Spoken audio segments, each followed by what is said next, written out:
के तूफानी हमले के बारे में। रूस और यूक्रेन के बीच फरवरी 2022 से शुरू हुआ युद्ध 42 महीने पूरे कर चुका है। इतने लंबे समय से चल रहे इस युद्ध पर अभी भी विराम लगने के आसार नजर नहीं आ रहे। अमेरिका के राष्ट्रपति ट्रंप ने इस युद्ध को रोकने के लिए सिर्फ रूसी राष्ट्रपति व्लादिमीर पुतिन से ही नहीं बल्कि यूक्रेनी राष्ट्रपति जेलेंस्की से भी मुलाकात की। जेलेंस्की से तो ट्रंप अब तक 3 बार मुलाकात कर चुके हैं। यूक्रेन फिलहाल रूस से कोई भी समझौता करने को तैयार नहीं है और मुलाकातों के इस दौर के बीच दोनों देशों का एक दूसरे पर हमलों का सिलसिला लगातार जारी है। इसका ताजा सबूत एक बार फिर से देखने को मिला। सिर्फ 24 घंटों में यूक्रेन ने रूस पर 4 निर्देशित हवाई बम और 160 ड्रोन दागे हैं। रूस ने यूक्रेन के 95 ड्रोन को गिराने का दावा किया और रूसी विदेश मंत्रालय ने दावा किया कि पिछले एक हफ्ते में ड्रोन और गोलीबारी में 22 नागरिकों की मौत हुई है। 105 लोगों के घायल होने की पुष्टि हुई है। मंत्रालय ने सोशल मीडिया पर हमलों का नक्शा साझा करते हुए यूक्रेन पर हमले बढ़ाने का आरोप लगाया। रूस का कहना है कि अमेरिका और यूरोपीय नेताओं के साथ बैठकों का दौर जो चला उसके बावजूद भी कोई ठोस समाधान नहीं निकला। ट्रंप ने पुतिन और जेलेंस्की के साथ त्रिपक्षीय बैठक का सुझाव दिया है। हालांकि युद्ध विराम को लेकर अब तक कोई सहमति नहीं बन पाई है, लेकिन रूस और यूक्रेन एक दूसरे पर प्रचंड प्रहार कर रहे हैं। इसी विषय पर एक बड़ी खबर जो है वो भी निकलकर सामने आ रही है, उसका रुख करेंगे। जहां रूस यूक्रेन युद्ध से जुड़ी बड़ी खबर है। रूस पर यूक्रेन का जोरदार पलटवार देखने को मिला है। यूक्रेन का रूस के ऊपर ड्रोन अटैक देखने को मिला और यूक्रेन ने 24 घंटे में 160 ड्रोन दाग दिए हैं और रूस ने 95 यूक्रेनी ड्रोन मार गिराए हैं। ये बड़ी खबर निकलकर सामने आई है। रूस ने 95 यूक्रेनी ड्रोन जो है वो मार गिराए हैं। ये बड़ी खबर है जो निकलकर सामने आ रही है। रूस ने 95 यूक्रेनी ड्रोन मार गिराए हैं। ये बड़ी खबर है जो सामने आ रही है। रूस यूक्रेन युद्ध से जुड़ी हुई ये बड़ी खबर इस बीच सामने आ रही है। तो रूस पर यूक्रेन का जोरदार पलटवार देखने को मिला। यूक्रेन का रूस के ऊपर ड्रोन अटैक देखने को मिला है। यूक्रेन ने 24 घंटे में 160 ड्रोन दागे। ये बड़ी खबर है जो निकलकर सामने आ रही है। इस बीच एक और अपडेट है जहां रूस के न्यूक्लियर प्लांट पर यूक्रेन ने हमला कर दिया। परमाणु ऊर्जा संयंत्र पर ड्रोन से हमला किया। पश्चिमी कुर्स्क में ड्रोन हमले का आरोप हमले के बाद है। परमाणु ऊर्जा संयंत्र में आग लग गई है। बिजली और ऊर्जा संयंत्रों को निशाना बनाया गया। कुछ तस्वीरें स्क्रीन पर आपके चल रही हैं। तस्वीरों में देख सकते हैं किस तरीके से जोरदार अटैक किया गया है। बिजली और ऊर्जा संयंत्रों को निशाना बनाया गया। ये बड़ी खबर है जो निकलकर सामने आ रही है। रूस और यूक्रेन की तरफ से हमले लगातार जारी हैं। युद्ध लगातार जारी है। इस बीच यूक्रेन ने अपने हमलों को और भी ज़्यादा तेज कर दिया है। यूक्रेन के हमले इस बीच और अधिक बढ़ते हुए नजर आए हैं। ये बड़ी खबर निकलकर सामने आ रही है। यूक्रेन के हमलों में और भी ज़्यादा बढ़ोतरी देखने को मिली है। ये बड़ी खबर है जो सामने आ रही है। यूक्रेन ने भी अपने हमले रूस के ऊपर तेज कर दिए हैं। यूक्रेन भी रूस के ऊपर लगातार अपने हमले कर रहा है। इस बीच हमारे साथ बातचीत करने के लिए 2 खास मेहमान भी जुड़ गए हैं। हमारे साथ retired lieutenant colonel JS Sodhi ji जुड़े हैं, रक्षा विशेषज्ञ। हमारे साथ प्रोफेसर मनोज कुमार जी जुड़े हैं जो कि विदेश मामलों के जानकार हैं। आप दोनों मेहमानों का बहुत स्वागत है इस चर्चा में। चर्चा की शुरुआत सबसे पहले प्रोफेसर मनोज जी मैं आपसे करूंगा। प्रोफेसर मनोज, जिस तरीके से इस पूरे मामले को लेकर लगातार अमेरिका मध्यस्थता करने की कोशिश कर रहा था, लगातार इस पूरे युद्ध को रुकवाने की कोशिश कर रहा था, लेकिन ये सारी परिस्थितियां धरी की धरी रह गई और अब यूक्रेन भी जिस तरीके से रूस के ऊपर हमले कर रहा है, इसे किस तरीके से देखा जाए मनोज जी? क्या एक संदेश के तौर पर देखा जाए कि यूक्रेन ये सीधे तौर पर रूस को संदेश दे रहा है कि आपकी शर्तों के हिसाब से युद्ध विराम नहीं होगा? बिल्कुल बिल्कुल अभिषेक जी, ये एक चीज तो हम लोग देख रहे हैं कि अभी आपने बताया कि 42 महीने से युद्ध चल रहा है और कहीं से रुकने का कोई गुंजाइश दिख नहीं रही है। और मैं एक चीज कहना चाहूंगा कि जिस प्रकार से हर व्यक्ति का अपना एक चरित्र होता है, उसी तरीके से हर देश का भी एक अपना चरित्र होता है। और अमेरिका की हमेशा से ये पॉलिसीज रही है कि वर्ल्ड के हर कॉर्नर पे कहीं ना कहीं किसी न किसी रूप से कन्फ्लिक्ट होता रहा है, क्योंकि उसके पीछे उनके बिजनेस इंटरेस्ट है। अब रही बात रसिया यूक्रेन क्राइसिस में, जिस तरीके से अमेरिका ने और खास करके विशेष करके ट्रंप ने जो एक पहलकदमी की कि हमें युद्ध विराम कराना है, लेकिन आप देख सकते हैं कि कोई भी देश डिप्लोमेसी और कूटनीति से चलता है और जब तक उसमें दोनों देश का इंटरेस्ट पूरा नहीं होगा कोई मध्यस्थता करा नहीं सकता। और आज का जो वर्ल्ड ऑर्डर है क्योंकि ट्रंप की जो नीति है, जो उनका पॉलिसीज है, वो पूरे वर्ल्ड को ही डिस्टर्ब कर रहा है। और रसिया जिस तरीके से अपनी खोई हुई लिगेसी को वापस लाने के लिए, जिस तरीके से आप देख सकते हैं कि डिप्लोमेसी में ट्रंप को किस तरीके से जीरो जीरो बनाया है, तो मुझे लगता है कि ये जो रसिया यूक्रेन का जो क्राइसिस है, ये लंबा और चलेगा। क्योंकि देखिए, अभी तक 3 वार्ताएं हुई जिसमें ट्रंप ने दोनों से मिला, पहले जेलेंस्की से मिले, फिर पुतिन से मिले, उसके बाद से यूरोपियन यूनियन के साथ भी मिले। तो 3 वार्ता होने के बावजूद भी आप देख सकते हैं कोई रिजल्ट निकल के आया नहीं। अब इसमें जिस तरीके से पुतिन ने एक तरीके से यूक्रेन के ऊपर जो बढ़त बनाए रखी है, उससे बिल्कुल पीछे हटने को तैयार है नहीं। और वहीं पे जेलेंस्की को भी लग रहा है कि अगर हमारा जो खोया हुआ जो लैंड है, अगर वो हमें वापस नहीं मिलता है, तो शायद हम वार्ता की तरफ जाएंगे नहीं। अभी आप देख सकते हैं कि यूक्रेन ने लगभग 38वीं स्वतंत्रता दिवस मनाया, और उसमें दोनों देश के बीच में जो युद्ध बंदी थे उनको एक्सचेंज भी हुआ। तो एक तरीके से दोनों देश शांति की बात कर रहे हैं, लेकिन जिस तरीके से एक डेडलॉक बना हुआ है, उसमें कहीं ना कहीं अमेरिका पूरी तरीके से फेल्ड हो चुका है। और ट्रंप की जो विदेश नीति है, सिर्फ रसिया यूक्रेन ही नहीं, इवन अगर आप भारत से भी जोड़ के देखिए, तो मुझे लगता है कि जिस प्रकार से एस जयशंकर ने कल जो स्टेटमेंट दिया है, और जिस तरीके से रसिया के साथ भारत का जो तेल खरीदने के ऊपर जो टैरिफ का जो एक तरीके का इनका जो डबल स्टैंडर्ड है, वो पूरी तरीके से एक्सपोज हो गया है। एक लास्ट में बात ये कहना चाहूंगा कि अमेरिका और विशेष करके ट्रंप को ये भूल बड़ी महंगी पड़ रही है, क्योंकि वो अमेरिका के राष्ट्रपति हैं, न कि पूरे विश्व के राष्ट्रपति हैं। उन्हें जो भ्रम था कि हम पूरे विश्व को रेगुलेट करेंगे, वो रसिया ने पूरी तरीके से एक्सपोज किया है। और उसमें जो भारत की जो एक तरीके से जो उभरती हुई शक्ति है, जिस तरीके से भारत के अपने डिप्लोमेसी और विदेश मंत्रालय ने जो एक कूटनीति का परिचय किया है, कि आप देख सकते हैं कि पूरे विश्व में आज भारत के साथ सारे लोग खड़े हो रहे हैं। आज जो एक तरीका आप फ्री ट्रेड की बात करते थे, अमेरिका हमेशा से फ्री ट्रेड को प्रमोट किया, और आज जब पूरा विश्व उस चीज को लेके आगे बढ़ रहा है, तो आज जब भारत के ऊपर आप टैरिफ लगा रहे हैं और पाकिस्तान जैसे देश के साथ खड़े हो रहे हैं, तो आप देखिए इसका रिपरकशन आपको यूरोपियन यूनियन से, नाटो कंट्री से, फ्रांस से, सब भारत के साथ खड़े हो रहे हैं। आज देखिए रसिया और चाइना भारत की सॉवरेनिटी की बात कर रहे हैं, और भारत, और मुझे लगता है कि आने वाले समय में अगर ये रसिया यूक्रेन जो क्राइसिस है, इसमें भारत की बहुत बड़ी अहम भूमिका होगी, तभी जाके शायद वहां पे पीस हम वार्ता स्थापित कर सकते हैं। और जेलेंस्की का स्टेटमेंट आ चुका है, भारत के प्रधानमंत्री मोदी से बात भी कर रहे हैं, रसिया भी बात कर रहा है। तो मुझे लगता है कि ये जो आने वाला जो समय है पूरे विश्व राजनीति के लिए, बड़ा ही एक टैक्टिकल मूव है सबके लिए। और इसमें जिस तरीके से भारत, बिल्कुल मनोज, जिस तरीके से आपने जिक्र किया कि आने वाला जो समय बड़ा क्रूशियल नजर आता है, क्योंकि जिस तरीके से युद्ध की स्थितियां पूरे विश्व में बनी हुई नजर आ रही हैं। इसी के साथ सोडी साहब का रुख करूंगा मैं। जय सोडी जी, जिस तरीके से ये युद्ध की स्थिति परिस्थिति बनी नजर आ रही है, जहां एक समय पर यूक्रेन बैकफुट पर नजर आ रहा था, केवल चंद दिनों पहले को लेकर बात की जाए तो चंद दिनों पहले तक भी यूक्रेन बैकफुट पर था, लेकिन अब यूक्रेन फ्रंट फुट पर है, आगे से आकर वो हमले कर रहा है। आप इसे किस तरीके से देखा जाए? क्या सोडी साहब इस लड़ाई को आप और आगे बढ़ते हुए देख रहे हैं, या आप इसे उस तरीके से देख रहे हैं कि जब भी दिया बुझता है तो दिया बुझने से पहले फड़फड़ाता है? जय हिंद अभिषेक जी, ये मेरा सौभाग्य कि मैं आपके न्यूज चैनल पर हूं और विख्यात को पैलेस के साथ हूं। आपने बिल्कुल सही कहा कि दिया बुझने से पहले बहुत फड़फड़ाता है, और यही चीज यूक्रेन कर रहा है, क्योंकि यूक्रेन को ही पता है कि अमेरिका अब ज्यादा दिनों तक यूक्रेन का साथ नहीं देगा।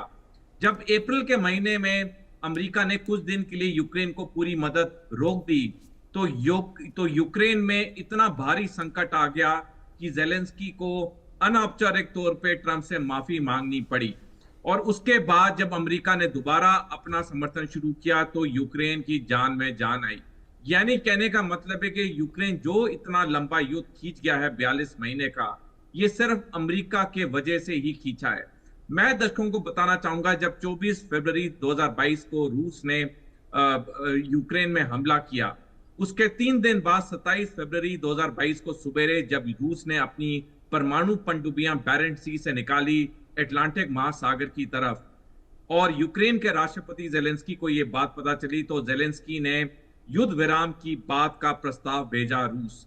और जैसे ये युद्ध विराम के प्रस्ताव का पता चला यूरोपियन यूनियन को, नाटो को, इन्होंने 1 घंटे के अंदर यूक्रेन को 450 मिलियन यूरोस ट्रांसफर किए, और उसके बाद फिर यूक्रेन ने वापस जवाब देना शुरू किया। यानी कि अगर पश्चिमी देश और अमेरिका यूक्रेन की मदद नहीं करते, या अभी भी नहीं करते हैं, यूक्रेन कुछ दिन से ज्यादा रूस के आगे टिक नहीं पाएगा। तो ये, हालांकि जेलेंस्की कोशिश करें कि जो 20% यूक्रेन की जमीन अब रूसी कब्जे में है वो वापस आ जाए, लेकिन ये मुश्किल ही नहीं, ये नामुमकिन है। ये लड़ाई जितना जेलेंस्की लंबा खींच रहे हैं, उतने अपने बचे हुए देश की तबाही करें, जो भी थोड़ा बहुत बच गया वहां पे, और लाखों जहां नागरिक और सैनिक मारे जा चुके हैं वहां और मौतें होंगी। इस युद्ध विराम का एक ही सीधा एक सोल्यूशन है, जेलेंस्की को मान लेना चाहिए और लिख के देना चाहिए कि यूक्रेन कभी भी नाटो में शामिल नहीं होगा। जी ठीक है। जाहिर तौर पर सर, जिस तरीके से आपने जिक्र किया कि ये युद्ध जो है एक नए आयाम पर पहुंचता नजर आ रहा है, मैं मनोज जी आपका रुख करूंगा। और मनोज जी, जिस तरीके से इस युद्ध का हम जिक्र कर रहे हैं, जहां पुतिन लगातार इस चीज पर अड़े हुए हैं कि जब तक जो टारगेट उनके हैं उन टारगेट को वो अचीव नहीं कर लेते उनकी सेना नहीं रुकेगी। दूसरी ओर जेलेंस्की ये कह रहे हैं कि हम केवल पुतिन की शर्तों पर युद्ध विराम नहीं करेंगे, नहीं मानेंगे। लेकिन दूसरी ओर ट्रंप जो है लगातार ये कोशिश कर रहे हैं कि ये युद्ध रुके। लेकिन जो एक नए समीकरण बनते हुए नजर आ रहे हैं मनोज जी, इन नए समीकरणों को आप किस तरीके से देख रहे हैं? क्या आपको इन नए समीकरणों में ये नजर आ रहा है कि ये युद्ध रुक सकता है? क्योंकि त्रिपक्षीय वार्ता पर जोर ट्रंप इस वक्त दे रहे हैं, दोनों नेताओं से वो अलग अलग मिल चुके हैं और अब वो कह रहे हैं कि हम जल्द ही तीनों एक साथ बैठेंगे, जिसमें रूस और यूक्रेन आमने सामने होगा और मैं अभी बीच में बैठकर मध्यस्थता करूंगा। क्या आपको लगता है कि त्रिपक्षीय वार्ता हो पाएगी, और अगर होती है तो क्या युद्ध रुक पाएगा?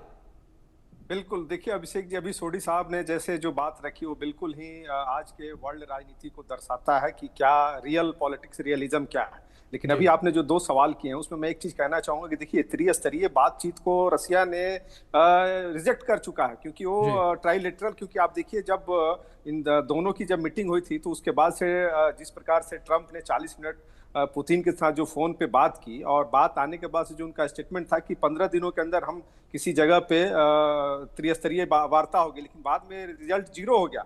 तो मुझे लगता है कि देखिए ये ऑब्वियस है कि रसिया और यूक्रेन का जो संघर्ष है इसमें एक तरीके से अमेरिका बुरी तरीके से एक्सपोज हो चुका है, क्योंकि देखिए आप दो तरफ दोनों चीज एक साथ नहीं कर सकते।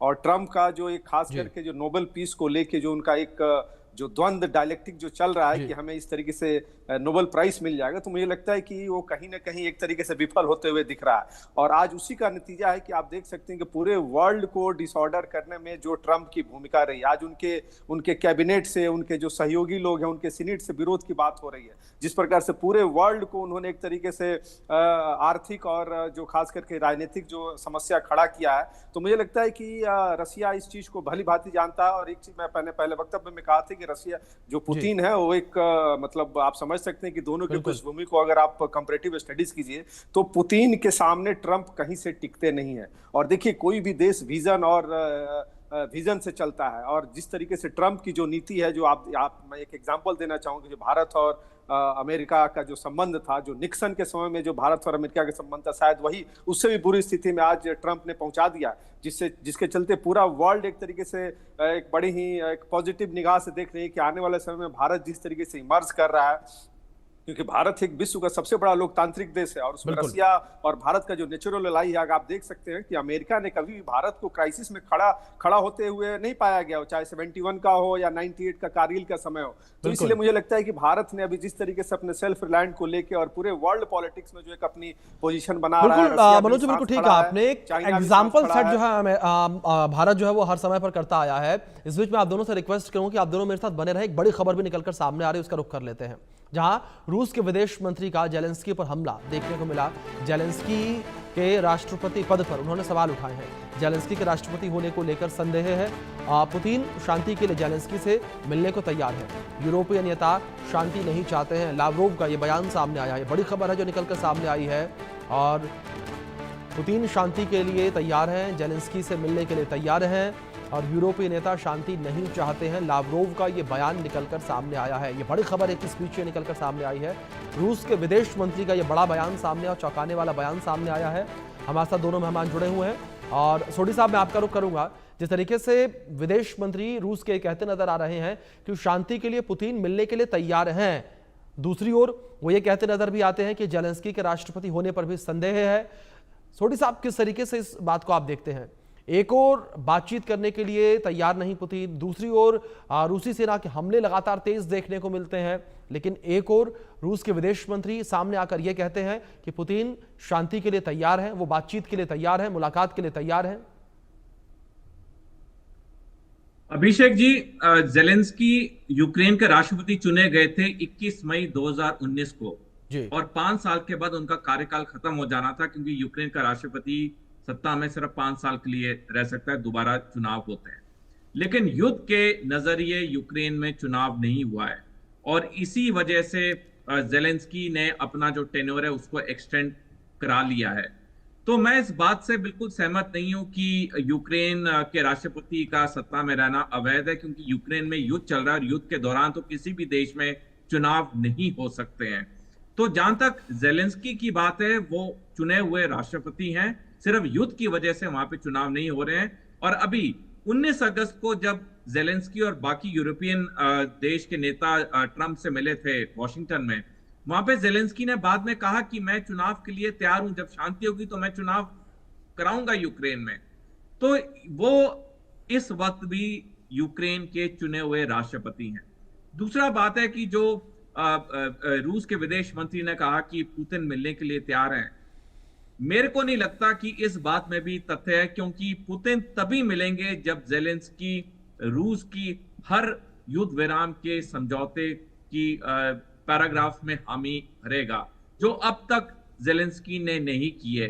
जेलेंस्की उस बात पे अड़े हुए हैं कि जो भी 20% यूक्रेनी जमीन है रूस के कब्जे में वो वापस मिलनी चाहिए, जबकि डोनाल्ड ट्रंप और उनके रक्षा सचिव पीट हेगसेथ दोनों कई बार बोल चुके हैं कि यूक्रेन की जो जमीन चली गई है वो चली गई है, वापस नहीं आएगी। जैसे क्रीमिया कभी वापस नहीं आएगा, वैसे 20% जमीन वापस नहीं आएगी। तो जब तक जेलेंस्की अपने सोच विचार में एक परिवर्तन नहीं लाते हैं, तब तक ये बयान प्रति बयान चलता रहेगा, युद्ध चलता रहेगा, क्योंकि इस वक्त जो पलड़ा है वो रूस का बहुत भारी। ठीक है सर। मनोज जी, दूसरी ओर जिस तरीके से ये लगातार बयानबाजियां जो है वो देखने को मिल रही हैं, और अमेरिका की मदद, उसे किस तरीके से आप देख रहे हैं इस बीच? क्या आपको लगता है कि अमेरिका जो मदद करके यूक्रेन की इस पूरी लड़ाई को प्रोवोक कर रहा था, वो मदद अब अमेरिका रोकेगा? क्योंकि ये भी कहा गया था कि अभी जिस तरीके से जेलेंस्की जब अमेरिका के दौरे पर गए थे, जब उन्होंने अमेरिकी राष्ट्रपति और उपराष्ट्रपति से मुलाकात की थी, तो मुलाकात काफ़ी ज़्यादा सार्थक नहीं रही और ना ही उनके पक्ष में रही, और यह भी कहा गया कि उस मुलाकात के बाद से ट्रंप भी नाराज हैं। देखिए अभिषेक जी, ये बिल्कुल सही आपने कहा, क्योंकि जो फैक्ट्स जो दिखे, जिस तरीके से मीडिया के सामने उस मीटिंग के बाद से जो भी चीज निकल के आए, कहीं से भी सकारात्मकता दिखी नहीं। और इसमें इस पूरे एपिसोड में अगर देखिए तो ट्रंप का ही जो एक पॉलिटिकल जो पोस्चरिंग होता है, क्योंकि देखिए वर्ल्ड पॉलिटिक्स में perception is very important aspect for every individual और एवरी नेशन। बट जिस तरीके से अमेरिका इस मध्यस्थता के माध्यम से जिस तरीके से नेगेटिव तरीके से जो एक्सपोज हुआ है, वो कहीं ना कहीं अमेरिका की साख को एक तरीके से कम करता है। अब रही बात इसमें जिस प्रकार से जेलेंस्की, क्योंकि अभी सोडी साहब जैसे बता रहे थे कि ऑब्वियसली कि उनका इलेक्शन वहां पे एक इंटरनल दबाव भी है, और रसिया इस चीज को भली भांति जानता है कि अगर वहां पे अगर चुनाव होता है तो उसमें हो सकता है कि जेलेंस्की को सत्ता से जाना पड़ेगा। और इसीलिए शायद, हालांकि ऑब्वियस है कि युद्ध के समय में कोई इलेक्शन हो नहीं सकता है, क्योंकि यूरोपियन नेशन अभी भी यूक्रेन के साथ खड़े हैं। और आप देख सकते हैं कि इस घटना ने एक तरीके से अमेरिका और यूरोपियन यूनियन के बीच में भी दरार पैदा कर दिया है, क्योंकि जिस प्रकार से चाहे फ्रांस हो, इटली हो या जो भी पोलैंड हो, कहीं ना कहीं अमेरिका के खिलाफ खड़े होते दिखते जा रहे हैं। तो मुझे लगता है कि जो ये घटनाएं हैं, ये घटनाएं में और भी रोमांचक और बड़ा ही एक तरीके का, देखिए कहीं किसी भी देश में जब लड़ाई होती है तो उसमें इनोसेंट लोगों का जो एक डिक्लाइनेशन होता है, जो डेथ होता है, वो मानव समाज के लिए कहीं से भी जायज नहीं है। लेकिन आज जो एक लड़ाई है, एक रसिया एक अपने सोवियत संघ की जो उसकी जो शक्ति है, उस चीज को ध्यान में रख के अपने आप को आगे बढ़ रहा है। और नो डाउट हम सब जानते हैं कि जो यूक्रेन है वो जो नाटो में उसके शामिल होने की जो उसकी प्रतिबद्धता है, और जिस प्रकार से यूरोपियन यूनियन ने उसको और नाटो ने जिस तरीके से उसे पॉजिटिव तरीके से फंड के माध्यम से, रिसोर्स के माध्यम से उसके कंधे पे जो रसिया के साथ ये जो डिस्प्यूट क्रिएट किया जा रहा है, मुझे लगता है इसमें जेलेंस्की को कहीं ना कहीं अपने आप को रीथिंक करने की जरूरत है। क्योंकि आज आप देख सकते हैं कि उसका 20% से ज्यादा हिस्सा रसिया के कब्जे में जा चुका है। और मुझे नहीं लगता है कि, और रसिया बिल्कुल इस चीज को मानता है कि जब तक जो मेरा एग्जिस्टेंस है और उस मेरे एग्जिस्टेंस पे किसी भी तरीके का अगर कोई नेगेटिव इम्पैक्ट आता है, तो अपने सुरक्षा और नेशनल इंटरेस्ट को ध्यान में रखते हुए वो हर कदम उठाएगा। और उसी के तहत आप देख सकते हैं कि पूरे वर्ल्ड की डिप्लोमेसी एक तरीके से यू टर्न ले रही है, और उसमें अमेरिका बुरी तरीके से एक्सपोज हो चुका है। जी अभिषेक जी, बिल्कुल बिल्कुल ठीक है सर आपने, कि अमेरिका जो है वो बुरी तरीके से पूरी दुनिया के सामने इस वक्त एक्सपोज होता हुआ नजर आ रहा है। लेकिन सोडी साहब, इस बीच एक थ्योरी और निकलकर सामने आते हैं युद्ध को लेकर बात की जाए तो, कि अगर ये युद्ध रुक गया तो अमेरिका को भी भारी नुकसान होगा, क्योंकि जब तक ये युद्ध चलता रहेगा तो अमेरिका की जो इनकम है वो भी चलती रहेगी। अभिषेक जी, इसमें कोई शक नहीं है कि अमेरिका की जो अर्थव्यवस्था है वो युद्ध वाली अर्थव्यवस्था, वॉर इकोनॉमी है। जी दुनिया में जितने ज्यादा युद्ध होंगे उतना अमेरिका हिस्सा लेगा, उतनी अमेरिका की अर्थव्यवस्था चलेगी। जब से अमेरिका को आजादी मिली 4 जुलाई 1776, तब से लेकर आज तक अमेरिका ने 204 युद्धों में डायरेक्टली या इनडायरेक्टली हिस्सा लिया है। दुनिया के 10 सबसे बड़े युद्ध या हथियार बनाने वाली कंपनियों में से 6 अमेरिका में स्थित हैं। तभी हम देखते हैं दुनिया की किसी कोने में कोई युद्ध या लड़ाई होती है, अमेरिका भाग के पहले पहुंचता है और किसी ना किसी पक्ष को समर्थन करता है और बेशुमार हथियार देता है, क्योंकि बाद में उसको उससे फायदा होता है। तो अमेरिका तो चाहेगा कि युद्ध लंबा खींचे, लेकिन इस वक्त अमेरिका इस पोजीशन में नहीं है इस युद्ध को लंबा और खींचने के लिए, क्योंकि जैसे आपने शुरू में कहा 42 महीने से ज्यादा हो चुके हैं इस युद्ध को। अब अमेरिका के नागरिक भी दुखी हो रखे हैं कि हमारा कितना टैक्स पेयर का पैसा इन युद्धों पे बर्बाद हो रहा है। इनफैक्ट जब पिछले साल अमेरिकी राष्ट्रपति चुनाव थे और जो भी चुनावी रैलियां डोनाल्ड ट्रंप ने की, उन्होंने एक बात कही कि मैं जब राष्ट्रपति बनूंगा दोबारा तो मैं अमेरिका को किसी युद्ध में हिस्सा नहीं लेने दूंगा। हालांकि अमेरिका की सारी मीडिया हाउस, सारे दिग्गज लोग, सारे थिंक टैंक्स, सब ने कहा था कि डोनाल्ड ट्रंप ये चुनाव नहीं जीतेंगे, लेकिन आम अमेरिकी वोटर ने डोनाल्ड ट्रंप को भारी बहुमत से चुनाव जिताया, क्योंकि उन्हें डोनाल्ड ट्रंप की बातों में कुछ दम दिखा कि वो अमेरिका को दोबारा महान बनाएंगे, अमेरिका को दुनिया के किसी युद्ध में हिस्सा नहीं लेने देंगे। तो अब डोनाल्ड ट्रंप पे बहुत दबाव है। तभी हम देख रहे हैं जब से वो दूसरी बार राष्ट्रपति बने इस साल 20 जनवरी को, तब से लेकर अब तक कितने प्रयास अमेरिका ने किए हैं कि ये युद्ध विराम हो। चाहे तुर्की में कितनी मीटिंग्स हुई, सऊदी अरेबिया में कितनी मीटिंग्स हुई, और 2 बारी तो स्टीव विटकॉफ मॉस्को गए हैं और राष्ट्रपति पुतिन से मिले हैं। तो अमेरिका और डोनाल्ड ट्रंप तो पूरी कोशिश कर रहे हैं युद्ध खत्म करने के लिए, लेकिन पुतिन इस युद्ध को जल्दी समाप्त नहीं करना चाहते हैं। इसके 2 कारण। पहला कारण है कि जब तक वो और जमीन पे कब्जा नहीं करेंगे यूक्रेन का, वो युद्ध को खत्म नहीं करेंगे। और दूसरा जो मेरे को लगता है, जिस तरह से अब ये युद्ध इतना लंबा खिंच चुका है, हालांकि 20% यूक्रेनी जमीन तो ऑलरेडी रूस के कब्जे में है, मेरे को लग रहा है ये युद्ध और 1-1.5 साल लंबा खींचेगा रूस, क्योंकि 2027 में चीन ने ताइवान पे हमला करना है। तो ये पूरा एक सोची समझी रणनीति है रूस और चीन के बीच में कि इस युद्ध को लंबा खींचा जाए, ताकि जब चीन ताइवान पे हमला करे तो अमेरिका या पश्चिमी देश किसी हालत में ना हो ताइवान की मदद करने के। ठीक है सर, जिस तरीके से आपने जिक्र किया युद्ध अभी और लंबा खिंचता हुआ नजर आ रहा है। इस बीच में आप दोनों से रिक्वेस्ट करूंगा कि प्लीज आप दोनों बने रहें। इस बीच एक और बड़ी खबर है, इसका रुख कर लेंगे। रूस का यूक्रेन के रिहायशी इलाकों पर हमला देखने को मिला, जहां क्रामाटोर्स्क में 10 विस्फोटों की खबर सामने आई है और क्रामाटोर्स्क के कई घर तबाह हो गए हैं, 3 लोग घायल हुए हैं। यूक्रेन पर रूस का प्रचंड प्रहार जारी है। रूस ने डोनेट्स्क में 2 गांवों पर भी कब्जा कर लिया है। तो लगातार रूस के हमले जारी है। प्रोफेसर मनोज जी, मैं सीधे आपका रुख करूंगा। छोटा सा मैं यहाँ पर अपडेट आपसे इस पर यही चाहूंगा कि जिस तरीके से एक और रूस खुद बात करने की कह रहा है, शांति की बात कर रहा है, लेकिन दूसरी ओर हमले और तेज कर रहा है। देखिए अभिषेक जी, ये वर्ल्ड पॉलिटिक्स का ये बड़ा ही ऑप्टिक्स होता है, क्योंकि फिजिकल मतलब ओरली हर देश शांति की बात करता है, लेकिन उसमें उसके पीछे हिडन एजेंडा होता है कि हम कैसे ज्यादा से ज्यादा रिसोर्सेज पे कब्जा करें, और इसी के तहत रसिया इसमें गेन किए जा रहा है। और ऑब्वियसली कि जेलेंस्की भी एक तरीके से पूरे वर्ल्ड के सामने अपने आप को दिखा रहे हैं कि रसिया हमारे ऊपर एट्रोसिटी कर रहा है, और इसीलिए दोनों देश के जो लीडर है इस चीज को बात कर रहे हैं। लेकिन अब अगर आप तुलनात्मक अध्ययन कीजिए तो रसिया इसमें ज्यादा बढ़त बनाए हुए है और इस बढ़त को छोड़ेगा नहीं। और जिस प्रकार से, क्योंकि ऑब्वियस है कि अभी सोडी साहब ने कहा कि आने वाले समय में चूंकि जो ताइवान का जो मुद्दा है हो सकता है, क्योंकि देखिए एक चीज हमें समझना होगा कि अभी भी वर्ल्ड को ये जो डिफेंस सेक्टर है वो किसी न किसी रूप से प्रभावित करता है, और उसके ध्यान में रखते हुए जितने भी स्टेक होल्डर्स हैं वो इस चीज में ताक लगा के बैठे हुए हैं कि युद्ध और लंबा खींचे जिससे। लेकिन मैं फिर ये कहना चाहूंगा अंत में कि रसिया ने इस युद्ध से बहुत ज्यादा अपना आर्थिक गेन किया है, और पूरे वर्ल्ड में जो उसकी खोई हुई लीगेसी जो सोवियत संघ की थी वो कहीं ना कहीं आज एक तरीके से आगे बढ़ते हुए दिख रही है। बिल्कुल मनोज जी, रूस और यूक्रेन दोनों अपने अपने हिसाब से अपने अपने फायदे देख रहे हैं, लेकिन बड़ी बात यहां पर ये कि युद्ध किस आयाम पर आगे चलकर पहुंचेगा वो देखने वाली बात होगी। फिलहाल आप दोनों मेहमानों का बहुत शुक्रिया जुड़ने के लिए।